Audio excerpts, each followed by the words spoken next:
High, কাঠের রান্না কী যে টেস্ট, যারা খাও তারাই জানো। যাই হোক, চিকেনটা ধুয়ে আনিছি। আমার মা উনুন বানাতে দারুণ পারে।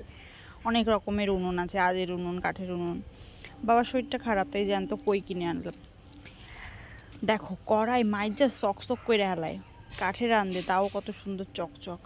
আলুটারে বাইজা নিলাম, নুন হলুদ দিয়া বাইজা নিছি গোল্ডেন গোল্ডেন কালার কইরা।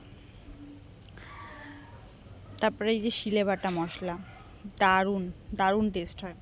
চিকেনটারও আজকে ভেজে নিলাম, অন্যরকমভাবে একটু করব। গোটা গরম মশলা, জিরে, তেজপাতা, শুকনো লঙ্কা সব ফোড়নে দিয়ে দিলাম।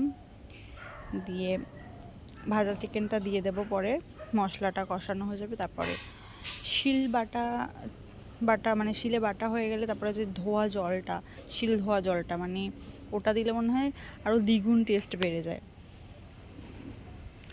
মশলাটাকে কষানো হয়ে গেলে এই চিকেনটা দিয়ে দিলাম। চিকেন দেওয়ার পরেই আলু দিয়ে দিলাম। যেই একটু তেল ছাড়বে তখনই আলুটা দিয়ে দেবে। সবাই পারো, তারপরেও বলছি। চিকেন মশলা দিয়ে আজকে করব, গরম মশলা দেব না। চিকেন মশলাটা দিয়ে দিলাম। তারপরে যে নামানোর পরে গরম জল দেবে অবশ্যই, গরম জল দিলে বেশি টেস্ট হয়। বাই।